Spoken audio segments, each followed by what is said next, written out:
नमस्कार दोस्तों, नमः शिवाय। जीवन ज्योति चैनल में आप सभी का हार्दिक स्वागत करती हूँ। दोस्तों, आज की वीडियो है गुप्त नवरात्रि के विषय में। माँ भगवती की ऐसी साधना जिससे आप अपनी बड़ी से बड़ी मनोकामना, दुर्लभ से दुर्लभ मनोकामना को सिद्ध कर सकते हैं।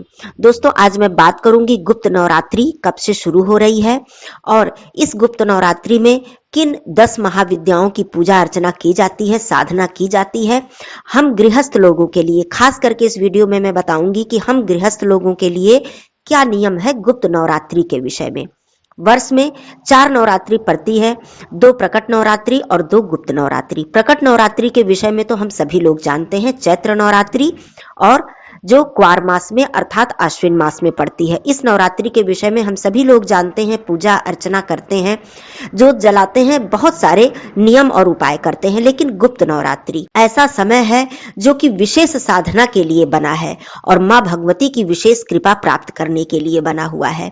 इसी गुप्त नवरात्रि में दोस्तों बसंत पंचमी का पर्व भी पड़ता है, जो कि माँ भगवती सरस्वती देवी जी के साधना करने का पर्व है, उनकी उपासना करने का पर्व है। माँ सरस्वती जी ज्ञान की देवी हैं, विवेक की देवी हैं, बुद्धि की देवी हैं, तो इनकी साधना करने का पर्व है। और 10 महाविद्याओं की तो पूजा अर्चना साधना हम करते ही हैं। तो आइए, सारी जानकारी आपको इस वीडियो में मिलने वाली है, किस तरह से हम गृहस्थ लोगों को गुप्त नवरात्रि में माँ भगवती की कृपा प्राप्त करनी चाहिए। ये सारी बातें आप लोग जानेंगे। घट स्थापना का मुहूर्त क्या है, ये सब कुछ आप लोग जानेंगे इस वीडियो में, तो आप लोग अंत तक बने रहिएगा।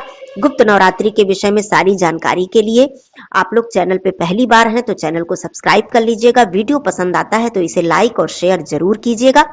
कमेंट बॉक्स में जय माता दी जरूर लिखिएगा। दोस्तों, सबसे पहले मैं बता दूं, गुप्त नवरात्रि वर्ष में 2 बार पड़ती है, माघ मास, आषाढ़ मास। इस बार 2024 में माघ गुप्त नवरात्रि 10 फरवरी को प्रारंभ हो जाएगी। प्रतिपदा तिथि प्रारंभ हो जाएगी 10 फरवरी को प्रातःकाल 4:28 पर और यह तिथि समाप्त होगी 11 फरवरी को प्रातःकाल 12:47 पर।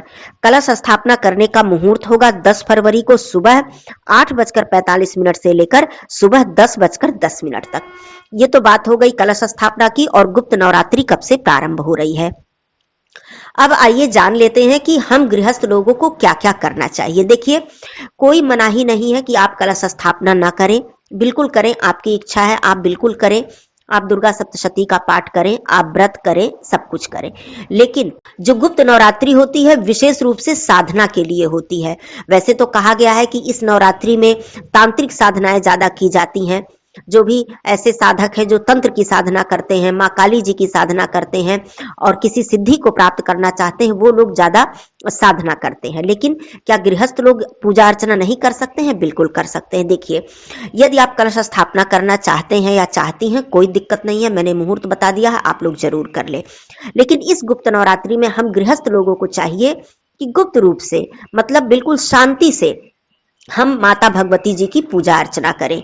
मंत्रों का जप विशेष रूप से फलदायी होता है गुप्त नवरात्रि में। मैं बताऊंगी कि किन किन मंत्रों का जप कर सकते हैं, कौन से मंत्र विशेष फल आपको देंगे, कौन कौन से पाठ कर सकते हैं आप, दुर्गा सप्तशती के कौन से पाठ कर सकते हैं। यदि आप पूरी दुर्गा सप्तशती का पाठ नहीं कर पाते हैं तो उसमें से कौन सी ऐसी चीज है जिसे आप पढ़कर पूरे दुर्गा सप्तशती का लाभ प्राप्त कर सकते हैं। तो देखिए, हम गृहस्थ लोगों के लिए पूरे गुप्त नवरात्रि में 9 दिन में आपको सुबह सवेरे उठना चाहिए और माँ भगवती की आराधना करनी चाहिए। अब देखिए, मान लीजिए कि आपकी इच्छा है कि आप दुर्गा सप्तशती के किसी भी अंश को या किसी भी पाठ को पढ़ें, पूरी दुर्गा सप्तशती नहीं पढ़ सकते हैं, तो मैं आपको बता दूं, दुर्गा सप्तशती में वर्णित माता जी के 108 नाम, इसका आप पाठ प्रतिदिन कर सकते हैं, चाहे जितनी मात्रा में, ये आपके ऊपर है कि कितनी बार आप इसके पाठ को, इस जप को कर सकते हैं।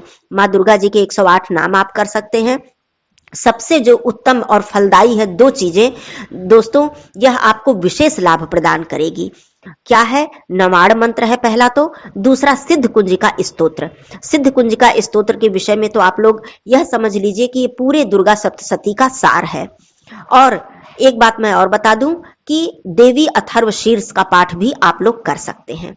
इसके अलावा देखिए, नवाड़ मंत्र यदि आप कर लेते हैं तो समझिए पूरी सृष्टि, पूरी ब्रह्मांड की शक्ति उसमें समाई हुई है। कुछ भी अलग से करने की आपको जरूरत नहीं है। सिद्ध कुंजिका स्तोत्र आप कर लेते हैं तो आप समझ लीजिए कि आपने पूरी दुर्गा सप्तशती पढ़ ली, कुछ भी आपके लिए नहीं बचा। लेकिन इसके अलावा भी मैं बता दूं, अब आप ले लीजिए कि माता रानी के जो 3 स्वरूप हैं, माँ काली, माँ सरस्वती, माँ लक्ष्मी जी, ये 3 माँ भगवती के जो स्वरूप हैं, आप इन 3 माँ भगवती जी के किसी भी मंत्र को आप ले लीजिए, जो भी आपकी इच्छा है आप ले लीजिए। माँ सरस्वती जी के मंत्र या माँ लक्ष्मी जी के मंत्र या फिर माँ काली जी के मंत्र, या फिर आप जो दुर्गा सप्तशती में सभी दुर्गा मंत्र वर्णित है, आप देखेंगे तो सारे मंत्र हैं, सर्व बाधा निवारण के मंत्र, सर्व कल्याण के मंत्र। मतलब कहने का यह है कि कोई ऐसी समस्या बाधा नहीं है, कोई ऐसा कष्ट नहीं है जिसके लिए मंत्र न उपलब्ध हो दुर्गा सप्तशती में। तो आप कोई भी एक मंत्र उठा लीजिए, जयंती मंगला काली, या फिर ओम सर्वा बाधा विनिर्मुक्तो धन धान्य सुतान्वितः मनुष्यो मत प्रसादेन भविष्यति न संशय, या फिर सर्व मंगल मांगल्ये शिवे सर्वार्थ साधिके शरण्ये त्र्यंबके गौरी नारायणी नमोस्तुते। तो मंत्र की कमी नहीं है दोस्तों, और ऐसे ऐसे मंत्र हैं कि जो आपके जीवन को बदल कर रख देंगे। या फिर माता रानी के बीज मंत्र हैं, वैसे तो नवाड़ मंत्र में सब कुछ आ गया, तो ये आपकी इच्छा के ऊपर है, इसलिए मैंने बहुत सारी चीजें बता दी कि जो भी आप कर सके। तो इस तरह से आप सुबह प्रातः काल उठें, अपने मंदिर की साफ सफाई करें, माँ भगवती जी को आप सिंदूर अर्पित करें, भोग प्रसाद अर्पित करें, धूप दीप प्रज्वलित करें और बैठकर बिल्कुल शांत चित्त होकर आप मंत्रों का जप करें। बसंत पंचमी के दिन, जो कि खास करके माँ सरस्वती जी का दिन है, इस दिन आप विशेष रूप से माँ सरस्वती जी की आराधना करें, साधना करें, उनके बीज मंत्रों का जप करें। ओम ह्रीम सरस्वत्यै नमः, ये बहुत ही आसान माँ सरस्वती जी का बहुत ही ज्यादा प्रभावशाली बीज मंत्र है, आप इनका जप कर सकते हैं। माता सरस्वती जी के श्लोक का पाठ कर सकते हैं। इस गुप्त नवरात्रि में आप दुर्गा चालीसा का पाठ कर सकते हैं, माता जी की आरती करें, भोग प्रसाद अर्पित करें, धूप दीप जलाएं, बिल्कुल श्रद्धा से, सरल मन से, कोई दिक्कत नहीं है, आप ये सारे कार्य कर सकते हैं। यदि आपकी इच्छा है कि जैसे हम लोग प्रकट नवरात्रि में कन्या भोज कराते हैं, तो उस तरह से तो नहीं, लेकिन आप चाहें तो नवमी के दिन प्रसाद बनाकर और 9 स्वरूपों का ध्यान करते हुए, प्रणाम करते हुए, माता जी के चरणों में अर्पित करते हुए उसे ले जाकर किसी मंदिर में आप दे दें, दान कर दें, तो ये आपका 9 कन्या का भोज भी हो जाएगा।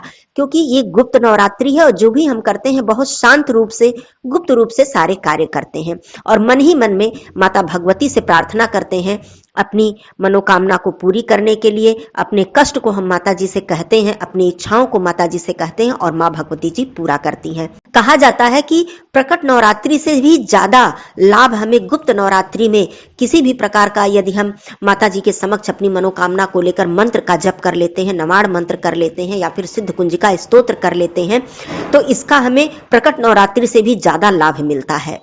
लेकिन यही है कि हम यदि श्रद्धा से और पूर्ण विश्वास से माँ भगवती जी के चरणों में अपना ध्यान लगाकर इसे करें। तो दुर्गा सप्तशती ऐसी पुस्तक है, पुस्तक उसे नहीं कहना चाहिए, पुस्तक कहना तो समझिए कि बहुत ही गलत है, मैंने पुस्तक कह दिया, पुस्तक नहीं है वो, साक्षात माता जी का स्वरूप है। तो उसमें इतनी सारी चीजें हैं दोस्तों, इतने खजाने हैं उसमें कि कहा जाता है कि उस खजाने में से यदि आप थोड़ा सा ले ले तो आपका जीवन समझ लीजिए कि सफल हो जाएगा, समझ लीजिए आपको दुनिया की सारी दौलत मिल गई। ऐसी चीज है दुर्गा सप्तशती।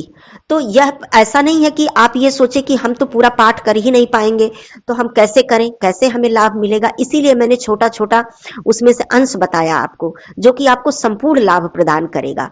आपको पूरी दुर्गा सप्तशती पढ़ने की भी आवश्यकता नहीं पड़ेगी। वो एक ऐसा खजाना है, वो एक ऐसा वरदान है प्रभु का, ईश्वर का एक तरह से वरदान है, माँ भगवती साक्षात उसमें विराजमान है।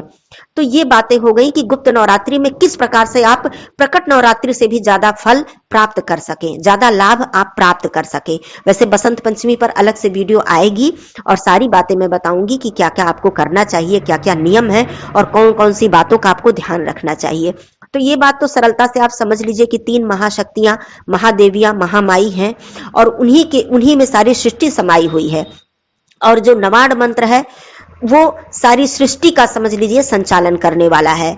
तो उसमें तो सारी सृष्टि समा गई और यदि आपने उस मंत्र का जप कर लिया, जैसे कि आपकी शक्ति के ऊपर है, आपने प्रतिदिन आप 1 ही माला कर पाए तो 1 ही माला करिए, 3 माला कर पाए, 5 माला कर पाए, तो इस तरह से आप जितना भी, लेकिन ये नियम है कि पहले दिन जितना आप शुरू करें अपनी शक्ति के अनुसार उतना ही आप प्रतिदिन करें, उससे कम ना करें। ये होता है नियम कि यदि हमने पहले दिन संकल्प लिया और मैंने किसी भी मंत्र का जब शुरू किया तो आगे जब हम बढ़ते जा रहे हैं तो उससे कम नहीं होना चाहिए। हमारी जो संख्या है जबकि वो कम नहीं होनी चाहिए। तो आप उससे ज्यादा कर सकते हैं लेकिन उससे कम ना हो, एक ये नियम है। तो उसी हिसाब से आप शुरू करें।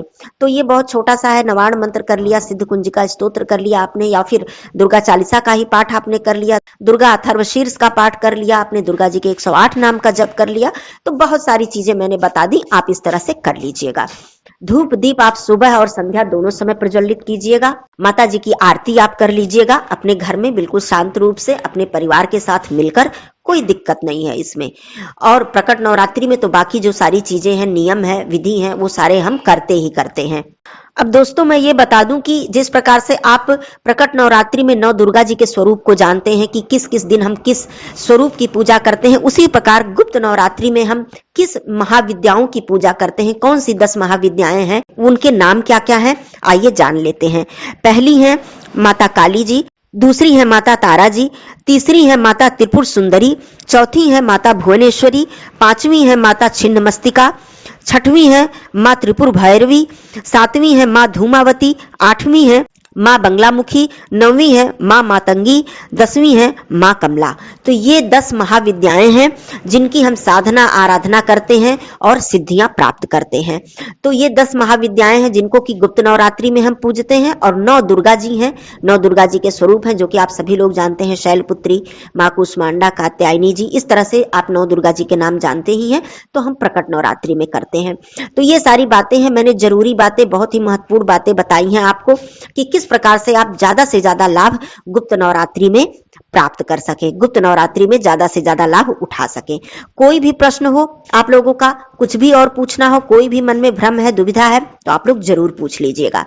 फिर मिलती हूं अगले वीडियो में, तब तक के लिए धन्यवाद। नमः शिवाय, हर हर महादेव।